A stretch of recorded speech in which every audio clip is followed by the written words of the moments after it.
সোনার মদিনা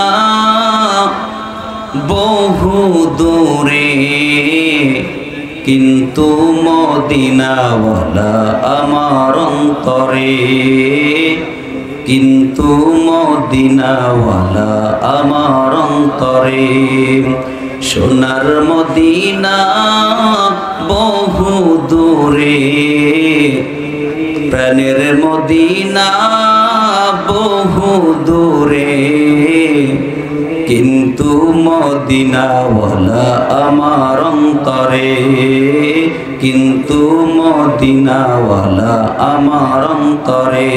আমার অন্তর জুড়ে মদিনাওয়ালা আছে রে, আমার অন্তর জুড়ে মদিনাওয়ালা আছে রে। ওই মদিনাওয়ালার নামে জিকির করে রে, ওই মদিনাওয়ালার নামে দুরুদ পড়ে রে। সোনার মদিনা বহু দূরে, কিন্তু মদিনাওয়ালা আমার অন্তরে। আউযু বিল্লাহি মিনাশ শাইতানির রাজীম। বিসমিল্লাহির রাহমানির রাহিম। قل يا عبادي الذين أسرفوا على أنفسهم لا تقنطوا من رحمة الله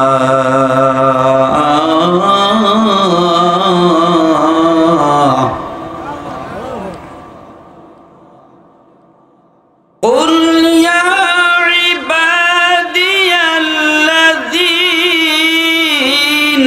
أسرفوا على أنفسهم لا تقنطوا من رحمة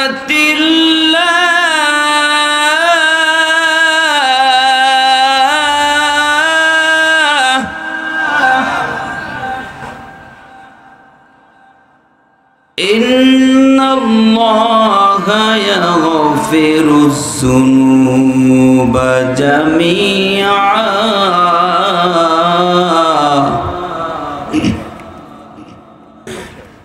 إنه هو الغفور الرحيم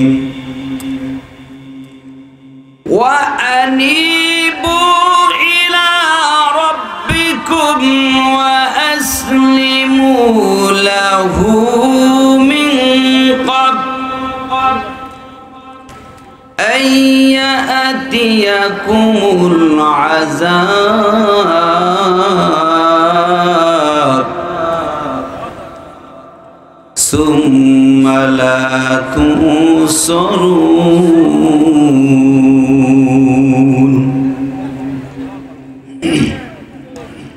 صدقت يا رب العالمين। যুগে যুগে বাতিলরা মুসলমানের তাকবীর ধ্বনিতে থরথর করে কেঁপেছে। সেই মুসলমান আজও আছে না নাই? জোরে বলেন, আছে না নাই? আসমান জমিনের মালিক কে? এখানে আসার তৌফিক দিয়েছেন কে? সুতরাং সেই মালিকের শানে একটু জোরে সরে বলি আলহামদুলিল্লাহ। সকলে দুই হাত তোলেন তো দেখি। লিল্লাহি তাকবীর, লিল্লাহি তাকবীর। আল কোরআনের আলো, আল হাদিসের আলো, কোরআন সুন্নাহ যেখানে, আলেম ওলামা যেখানে, লিল্লাহি তাকবীর। হাত নামান। প্রিয় ভাইরা, এটা কোনো রাজনৈতিক মঞ্চ না, আর আমি কোনো রাজনৈতিক দলের লিডার না। সুতরাং এখানে কথা হবে সেটা 1400 বছর আগে মহান মালিক নবীজির মাধ্যমে জানাই দিয়েছেন যেটা।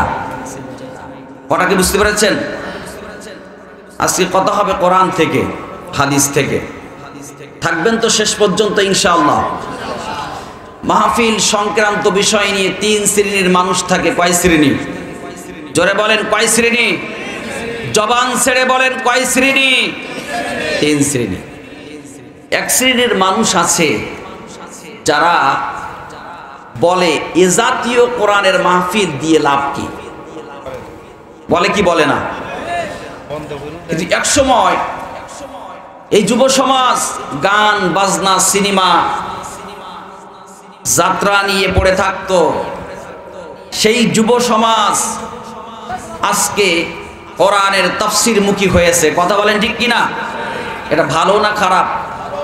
এক শ্রেণী আছে এ জাতীয় কোরআনের মাহফিলগুলা হোক এটা চায় না, আবার বন্ধ করারও চেষ্টা করে। আছে না নাই? জোরে বলেন। আমরা মুসলমান, আমাদের সংবিধান হওয়া চাই কোরআন, ঠিক না ঠিক? সম্মানিত প্রিয় ভাইরা, সে যুগে আবু জেহেল চেয়েছিল যে মোহাম্মদের কণ্ঠে যেন কেউ কোরআন না শোনে, ঠিক কি না? আবু জেহেলের সেই কথাটা আল্লাহ পাক কোরআনে কোট করে দিয়েছেন। শোনেন, রব্বুল আলামিন বললেন, وقال الذين كفروا لا تسمعوا لهذا القرآن والغوا فيه لعلكم تغلبون।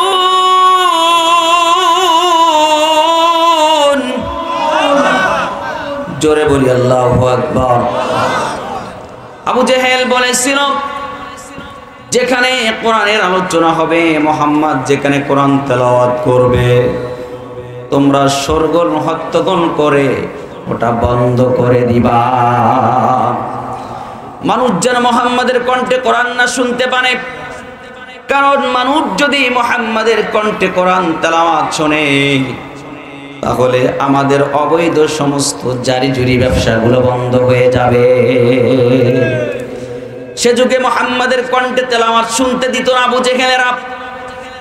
বর্তমান জামানায় এক শ্রেণী চায় না যে মানুষ কোরআনুল কারীমের তাফসীর শুনুক।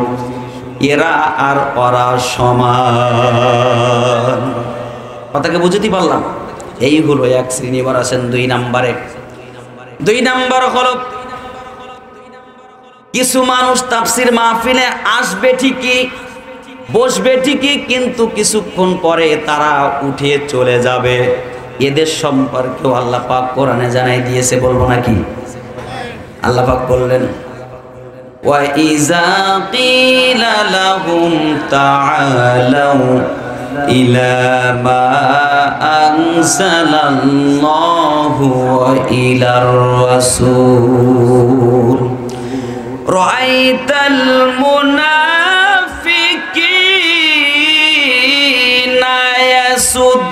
ইয়াসুদ্দুনা আনকা সুদুদা।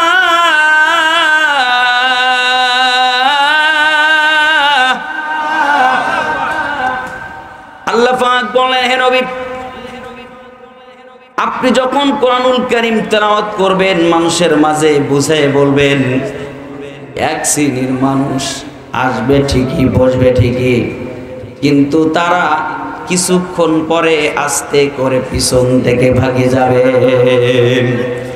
কারণ যখন দেখবে তার জীবনের সাথে কোরআন মিলছে না, সে যে ব্যবসা করে তার সাথে কোরআনের কোনো মিল নেই, সে যে ইবাদত বন্দেগী করে তার সাথে কোরআনের কোনো মিল নাই, তার জীবনের প্রত্যেকটা কর্মের সাথে যখন কোরআন মিলবে না, আস্তে করে পিছন থেকে ভেঙে যাবে। আসবে, বসবে, উঠে যাবে। কেন যাবে? কোরআনের সাথে তার জীবনের কোনো মিল নেই, তার প্রত্যেকটা কাজ কর্ম কোরআন বিরোধী। সে যে ব্যবসাটা করে, এখন সুদি ব্যবসা যদি হয় ওটা তো কোরআনের সাথে মিলবে না। মিলবে? ঘুষের ব্যবসা যদি হয় ওটা তো কোরআনের সাথে মিলবে না। তাহলে কোরআনের সাথে তার জীবনের কর্মের সাথে যখন মিলবে না, আস্তে করে পিছন থেকে ভেগে যাবে। নবীজি বললেন, হে নবী, আল্লাহ পাক বললেন, হে নবী, এরা কারা জানেন?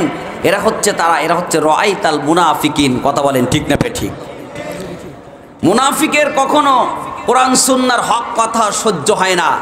বর্তমান জামানায় ইহুদিরা যতটা না মুসলমানের ক্ষতি করছে, খ্রিস্টানরা যতটা না মুসলমানের ক্ষতি করছে, তার চাইতে বেশি ক্ষতি করতেছে মুসলমান নামের মুনাফিকেরা। কথা বলেন ঠিক না ঠিক? আমার প্রিয় ভাইয়েরা,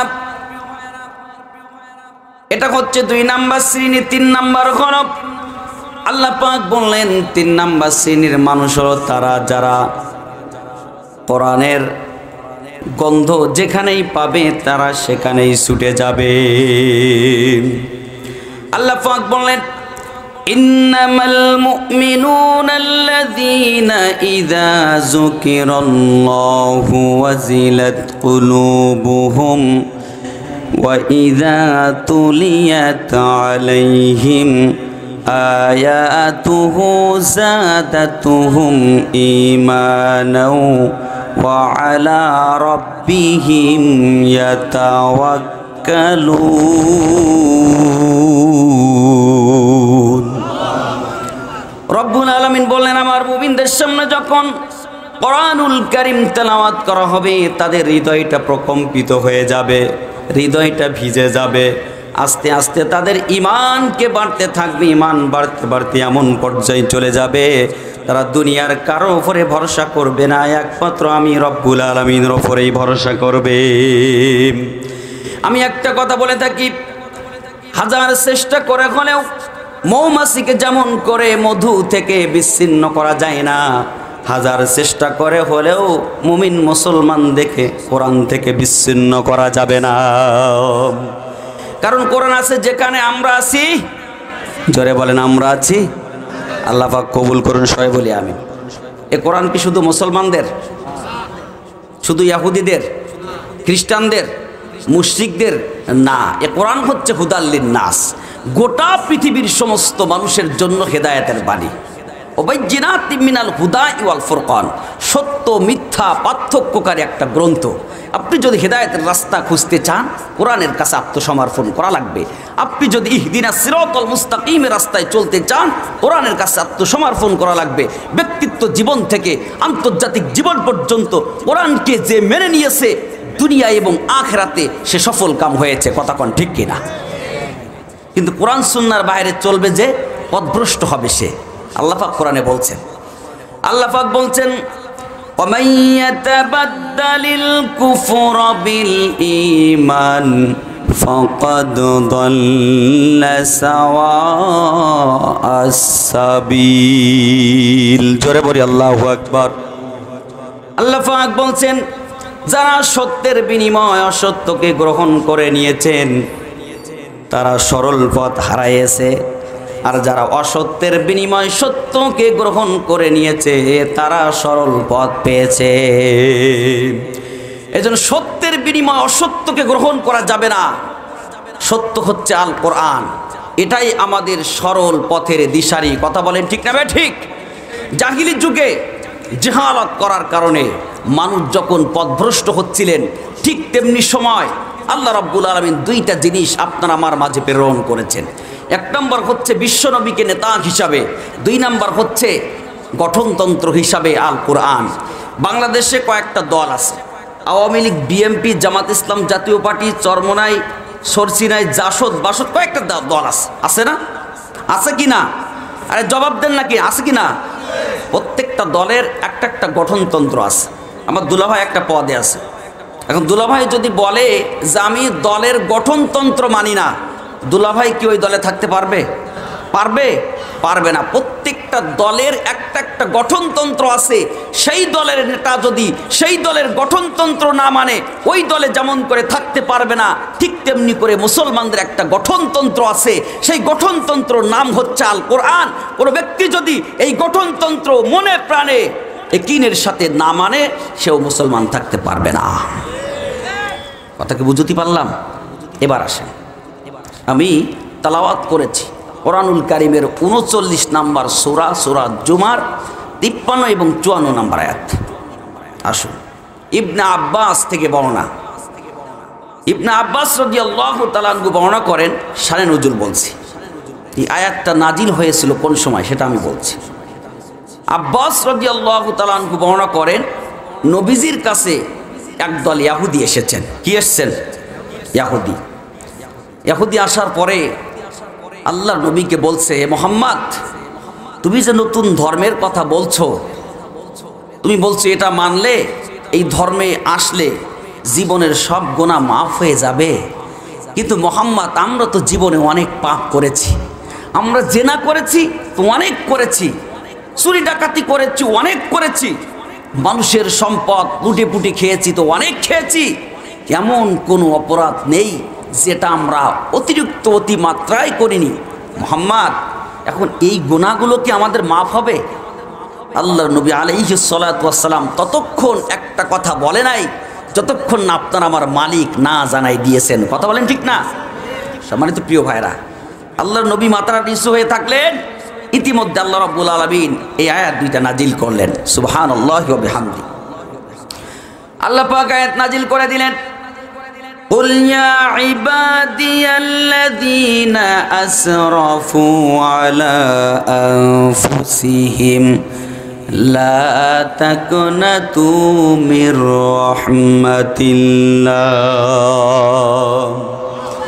আল্লাহ পাক বলেন, হে নবী, আপনি আমার কথাটা ওদেরকে জানায় দেন, যারা গুনাহ করে করে নিজের জীবনটাকে যারা নষ্ট করে ফেলেছো, এখন হতাশায় ভুগতেছো, আপনি তাদেরকে জানায় দেন, তারা যদি তওবা করে ফিরে আসে, আমি রব্বুল আলামিন তাদের পিছনের সমস্ত জীবনের গুনাহগুলো মাফ করে দিব। লা তাকনাতু মির রাহমাতিল্লাহ,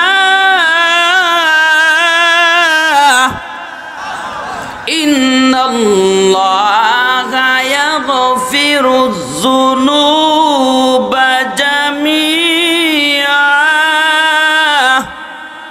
ইন্নাহু হুয়াল গফুরুর রহিম। আল্লাহ পাক বলেন, লা তাকনাতু মির রাহমাতিল্লাহ, তোমরা আমার রহমত থেকে নিরাশ হয়ে যেও না, হতাশ হয়েও না। আমি রব্বুল আলামিন তোমাদের পিছনের জীবনের সমস্ত গুনাহগুলো মাফ করে দেব। কিন্তু শর্ত হলো দুইটা। কয়টা? জোরে বলেন। দুইটা শর্ত আর একটা সময় যদি কেউ মেনটেন করে, আল্লাহ রব্বুল আলামিন তার পিছনের গুনাহগুলো মাফ করে দিবেন। দুইটা শর্ত। প্রথম নাম্বার হলো ওয়া আনিবু ইলা রাব্বিকুম, সর্বপ্রথম হচ্ছে রবের দিকে ফিরে আসতে হবে। পিছনে যা করেছি আজকের থেকে আল্লাহর দিকে ফিরে আসতে হবে।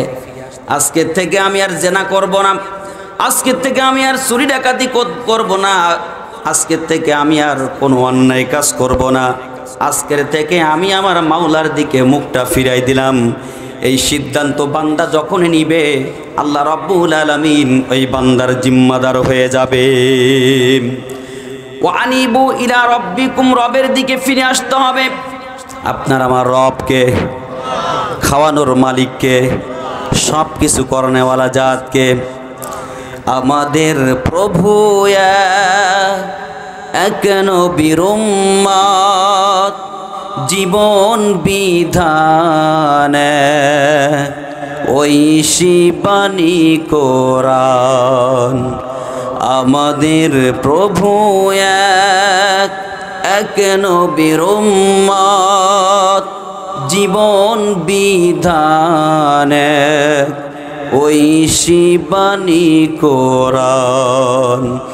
তবে কেন এক নও হে মুসলমান,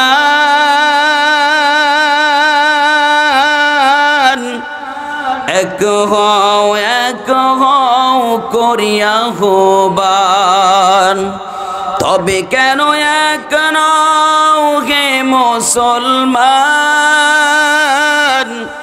এক হও করিয়া আহ্বান। আমাদের প্রভু এক নবীর উম্মত, জীবন বিধান ঐশী বাণী কোরআন বাইতুল্লাহ এক মদিনা শরীফ এক উহুদ পাহাড় এক বদরের মাঠ এক একটা তো জীবন আর একটাই মরণ সকলের তরে আছে একই স্থান তবে কেন এক নাও হে মুসলমান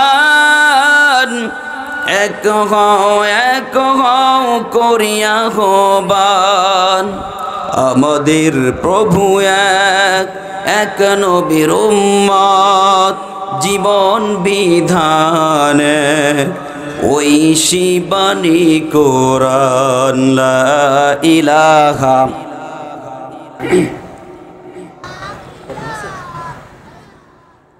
গরম পানি আনতে বলুন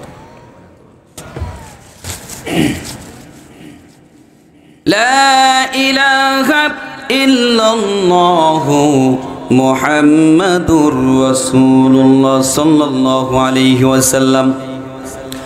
আমার প্রিয় ভাইরা, তাহলে প্রথম নাম্বার সত্য হলো রবের দিকে ফিরে আসা। রবের দিকে ফিরে আসলে আর কোনো চিন্তা থাকবে? ফিরে আসলে লাভটা কি হবে এবার শুনে নেন। ছোট্ট একটা উদাহরণ দেই, কষ্ট হচ্ছে না তো আপনাদের?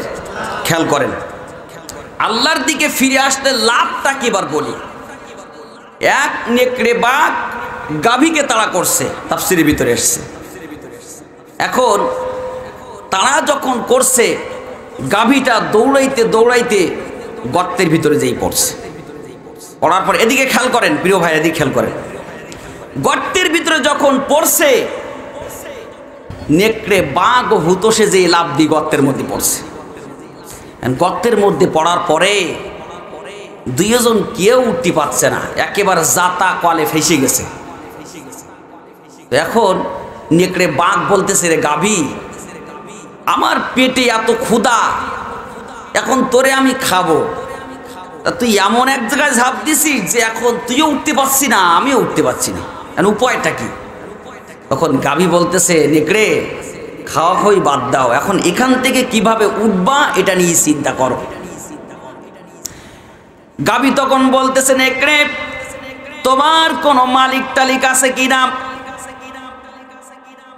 নেকড়ে তখন বলতেছে, আমার কোনো মালিকের প্রয়োজন হয় না, আমি নিজেই এই বনের রাজা, নিজেই মালিক, আমার কোনো মালিকের প্রয়োজন নাই। কিন্তু গাভী বলতেছে, ঠিক আছে, তবে জেনে রেখো আমার কিন্তু একজন মালিক আছে, আমি যার আন্ডারে থাকি, দেখা যাবে সন্ধ্যাকালে এই গাভীর মালিক সারা জায়গায় খুঁজতে খুঁজতে যখন গাভীকে না পেল, গর্তের কাছাকাছি চলে আসলো, এসে দেখে একটা নেকড়ে বাঘ পড়ে আছে আর গাভীটাও পড়ে আছে। গাভীর মালিক এসে ছোট্ট একটা কষা ভেঙে নেকড়েটারে বাড়ি দিচ্ছে আর বলতেছে, তুই সারাটা দিন মনে হয় আমার গাভীটারে তুই জ্বালাইছিস, যার কারণে তোর জ্বালার চোটে আমার গাভীটা আজকে গর্তেই পড়ে গেছে। নেকড়ে বাঘকে যখন বাড়ি দিচ্ছে, বাড়ি দেওয়ার পরে এবার ও আরো গেড়ে গিয়েছে কাদার ভিতরে।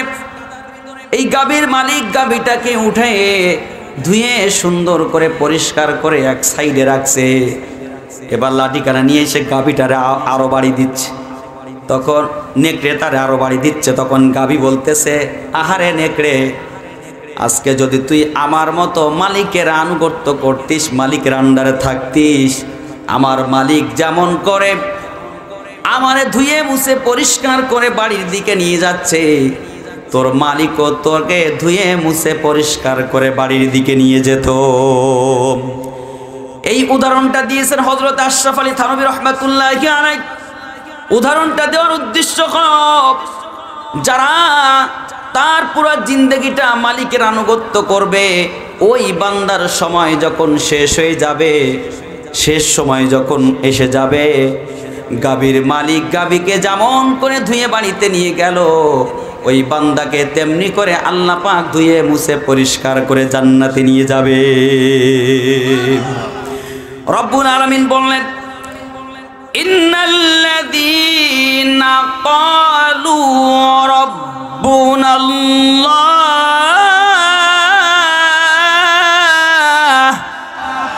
সুম্মা ইসতাকামু তাতানাজ্জালু আলাইহিমুল মালাইকাতু আল্লা তাখাফু ওয়া লা তাহজানু وأبشروا بالجنة التي كنتم توعدون রব্বুল আলামিন বলে, ইন্নাল্লাযীনা ক্বালু রাব্বুনাল্লাহ, যারা আমি রবের পথে ঈমান আনার পরে, যারা আমি রবের প্রতি ঈমান আনার পরে ইস্তেকামত থাকবে, প্রতিষ্ঠিত থাকবে, আমি রব্বুল আলামিন তাদের মাঝে ফেরেশতা পাঠিয়ে দিই। তাদের মাঝে আমি ফেরেশতা নাজিল করি। কেন ফেরেশতা নাজিল করে এবার শুনে নেন।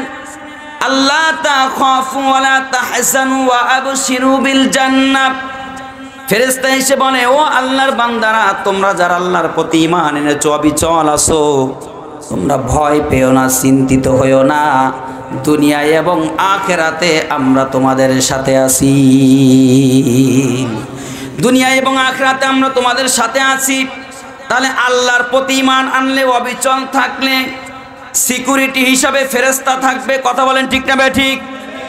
এই বান্দা যখন আল্লাহ পাক তার প্রতি ঈমান আনলে, আল্লাহ বান্দাদেরকে আল্লাহ পাক 3 জায়গায় সুসংবাদ দিয়েছেন। কয় জায়গায়? জোরে বলি, কয় জায়গায়? 3 জায়গায় আল্লাহ পাক সুসংবাদ দিয়েছেন। প্রথম নাম্বার হলো, আল্লাহর পথে অবিচল থাকনেওয়ালা বান্দা যখন মৃত্যু শয্যায় শায়িত হবে, ওই বান্দা যখন মৃত্যু শয্যায় শায়িত হবে, তখন মালাকুল মাউত ফেরেশতা যখন আসবে, ওই বান্দার জান কবজ করতে আসবে, তখন ওই ফেরেশতারা তার পাশেই বসে থাকবে। তারা বলবে, আল্লাহর বান্দা, চিন্তা করো না, ভয় পেও না, আমরা তোমাদের সাথে আছি।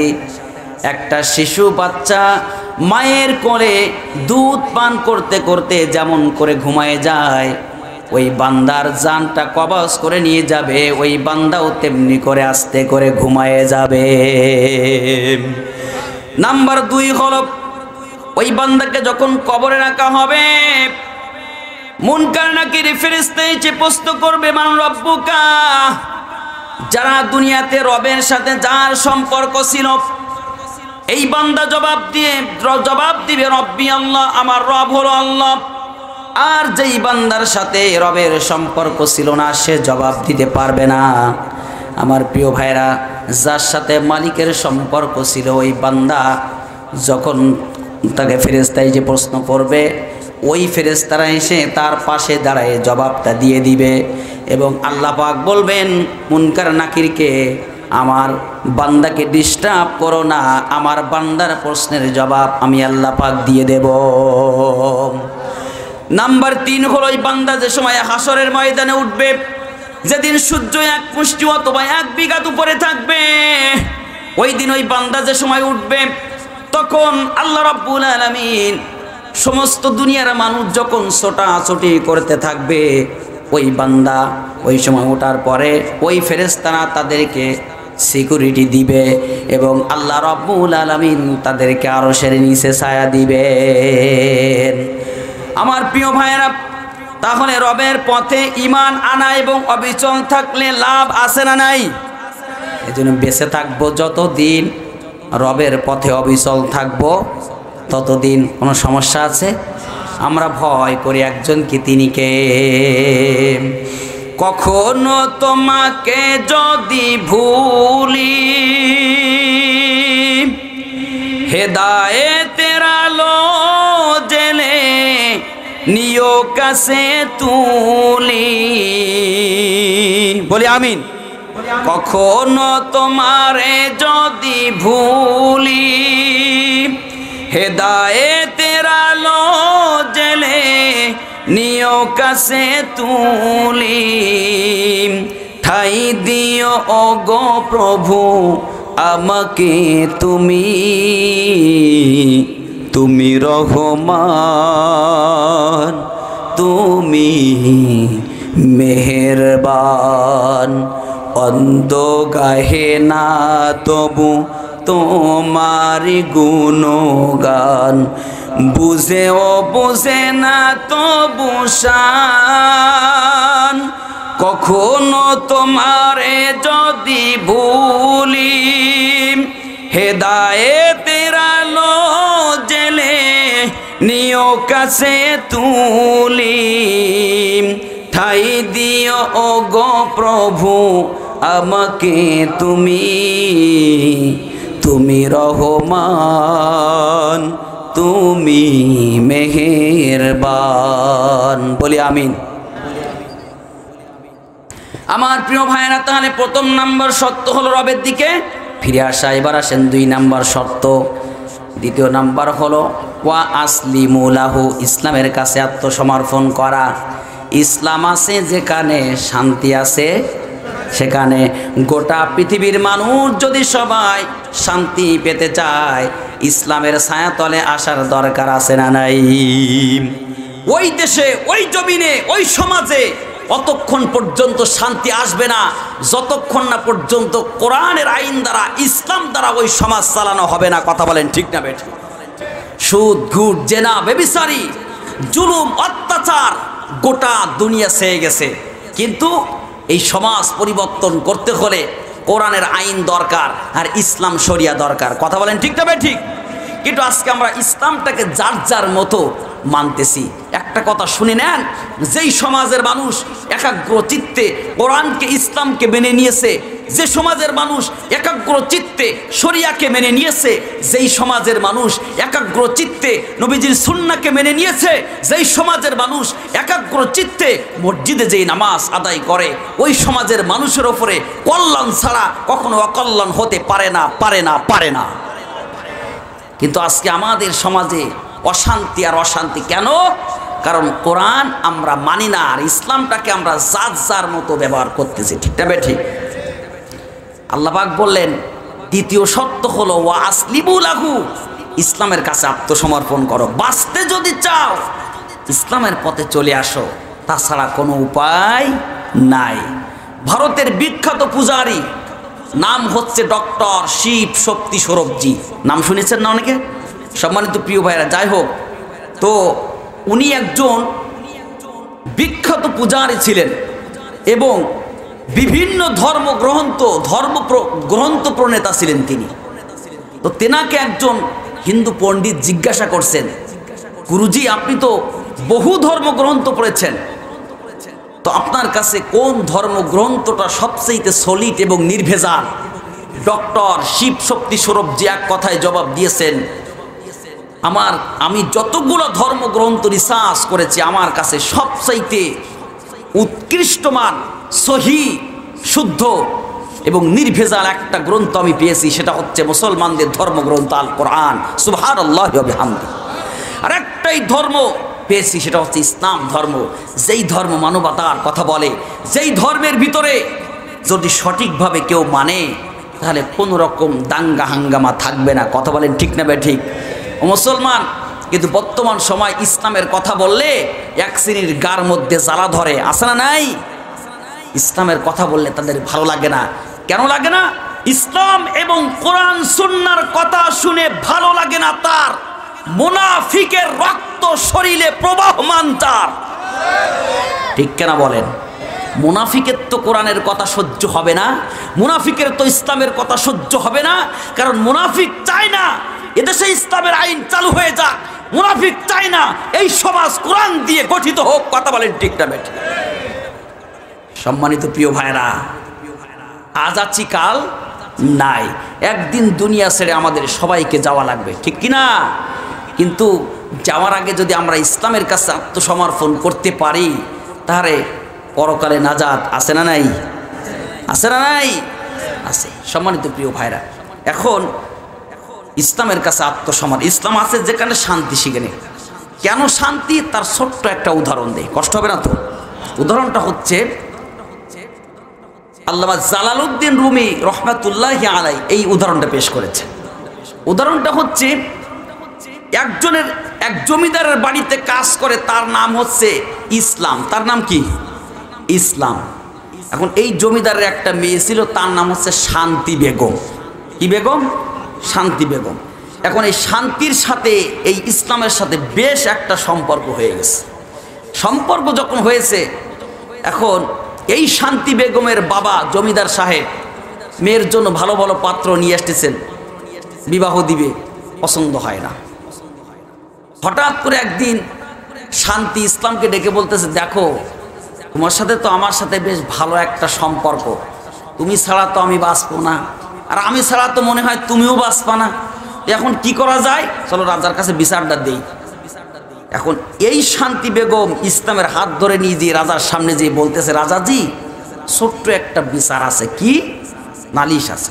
আচ্ছা বলেন তো, ইসলাম থেকে কি শান্তি আলাদা করা যাবে? তা বলতেছে, না যাবে না। তো বলছে, তাহলে আমার বাবা বুঝলো না কি, এই যে এর নাম হলো ইসলাম আর আমার নাম শান্তি, তাহলে এই দুজনকে আপনি একত্রিত করা ছাড়া পৃথক কিভাবে করবেন, এটা আপনি বলেন তো। তখন রাজা বলতে চাইছে, দাঁড়া দাঁড়া দাঁড়া, বিষয়টা এই তাহলে, হ্যাঁ, ও আচ্ছা আচ্ছা বুঝতে পারিস।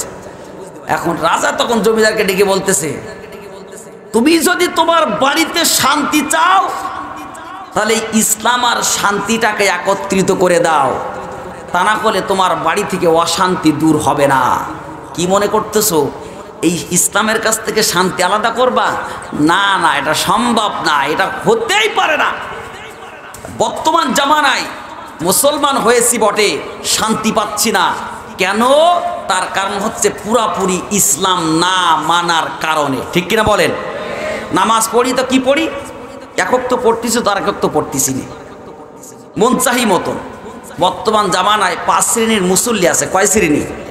এবার মনে হয় 1 শ্রেণীর রাগ হইতে পারে। 5 শ্রেণীর মুসল্লি আছে। বলবো একটু? বলি। অক্তইক, ফাটকি, আটকি, বাৎসরিক আর মৌসুমী। কয় শ্রেণী হলো? 5 শ্রেণী। অক্তইক হচ্ছে 1 শ্রেণীর মুসল্লির আছে, তারা ঠিকঠাকভাবে 5 ওয়াক্ত নামাজ পড়ে, এরা হচ্ছে সল্লু কামা রাআইতুমুনি উসাল্লি। 2 নম্বর হচ্ছে ফাটকি নামাজ।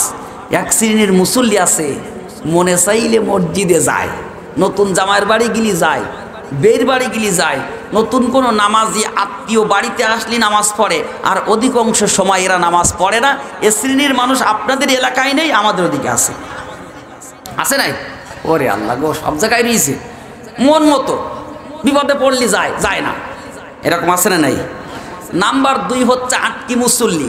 1 শ্রেণীর মুসল্লিরা আছে যারা প্রতি জুমার দিন যায়, সারা সপ্তাহ আল্লাহর বান্দা পশ্চিম দিকে ভোট হয় না, জুমার দিন সামনে যেই বসে, আর ইমাম সাহেব যদি একটু বক্তৃতা লম্বা করে ফেলেছে, উপায় নেই, হুজুর ক্ষুধা লাগে আপনি জানেন না, হ্যাঁ 1:30 পার হয়ে গেছে, এত সময় ধরে কথা বলতে হয় কিসের জন্য?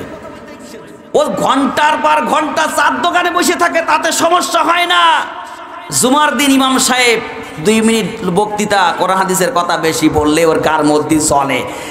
মসজিদের ইমাম সাহেবের কথা শুনে গার মধ্যে জ্বালা করে তার, আটকি মুসল্লি স্বভাব আছে যার।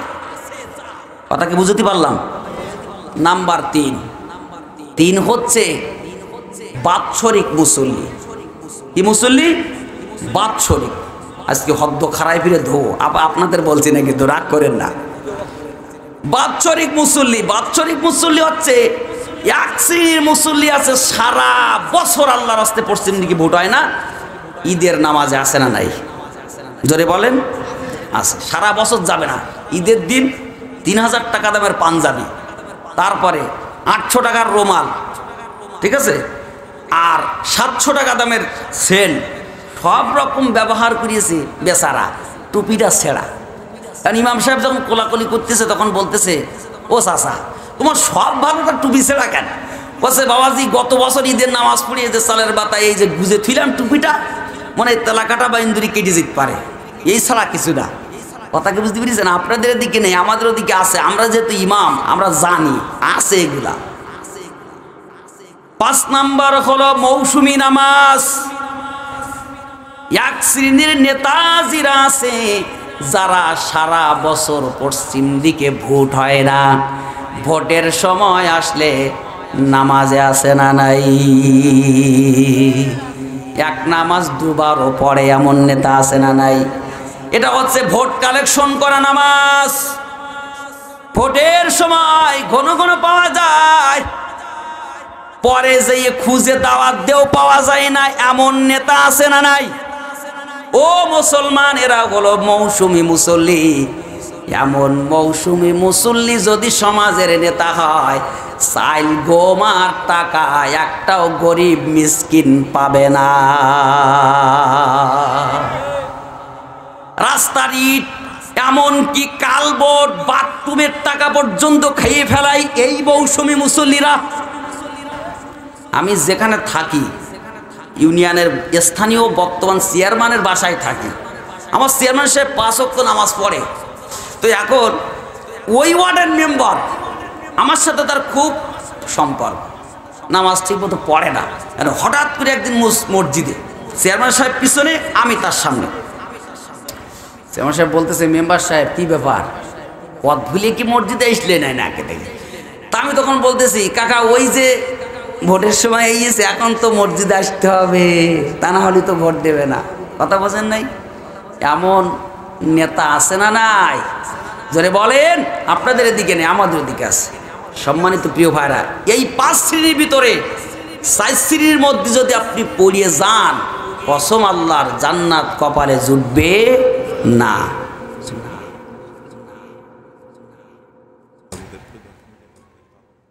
আচ্ছা, আমি ওই শেষ করে দিচ্ছি। কষ্ট হচ্ছে আপনাদের? ধরে বলেন, সারা রাত চলবে তো? ইনশাল্লাহ ভাই, সারা রাত চালাবো না, একটু পরে আর অল্প সামান্য সময় কথা বলবো। যেহেতু আমাকে তোলা হয়েছে একেবারে লাস্ট টাইমে, শেষ সময়, এই সময় মানুষের ইমেজ থাকে না। কথা কি বুঝতে পেরেছেন? তো সম্মানিত প্রিয় ভাইরা, এই 5 শ্রেণীর ভিতরে আমরা ওই প্রথম নাম্বার শ্রেণীতে থাকতে চাই। আল্লাহ আমাদের কবুল করে, সবাই বলি আমিন। 5 ওয়াক্ত নামাজ পড়বেন, কে কে 2 হাত তুলে আল্লাহকে দেখান। লিল্লাহি তাকবীর, লিল্লাহি তাকবীর। আল্লাহ পাক কবুল করে, সবাই বলি আমিন। কেমন করে ঘুমাও তুমি, কেমন করে ঘুমাও তুমি, ফজর করে কাজা, এমনও তো হতে পারে তোমার জোহরে জানাজা। ঠিক কিনা ভাই? ঠিক। এমনও তো হতে পারে জোহরে জানাজা। মুসলিম হয় না জন্ম নিলে মুসলমানের ঘরে, কাফের মুমিন তফাত হয় সালাতের উপরে। ঠিক কিনা বলেন? বাইনাল আব ও বাইনাল কুফরি তারকুস সালাহ। মুসলমান আর কাফেরের মধ্যে পার্থক্য হচ্ছে নামাজ। কথা বলেন ঠিক না ভাই? ঠিক। সম্মানিত প্রিয় ভাইরা, যাই হোক, সময় সংক্ষেপ। তো শর্ত নাম্বার 2 হচ্ছে ওয়াস্তিমুল আবু ইসলামের কাছে আত্মসমর্পণ করা। আইয়াতিয়াকুমুল আযাব সুম্মা লা তুনসারুন। আল্লাহ পাক বলছেন, এই 2টা শর্ত তোমরা কোন সময় মানবা? এখন না 5 বছর পরে? এখন থেকে। যখন থেকে মানবেন তখন থেকে আল্লাহ রাব্বুল আলামিন আপনার জিম্মাদার হয়ে যাবে। আইয়াতিয়াকুমুল আযাব, আল্লাহ পাক বলছেন ওই আযাব আসার আগে তোমরা এই 2টা শর্ত মেনে নাও। কোন আযাব? মৃত্যু আসার আগে। কারণ মৃত্যুর পরে কি কাউকে কোনো সাহায্য করা হয়, সহযোগিতা করা হয়? এজন্য আল্লাহ পাক বলছেন, তোমরা মৃত্যু আসার আগে 2টা শর্ত যদি তোমরা মানতে পারো, আমি আল্লাহ কথা দিচ্ছি তোমাদেরকে জান্নাতুল ফেরদাউসের মেহমান বানাই দেবো। বলি সুবহানাল্লাহ।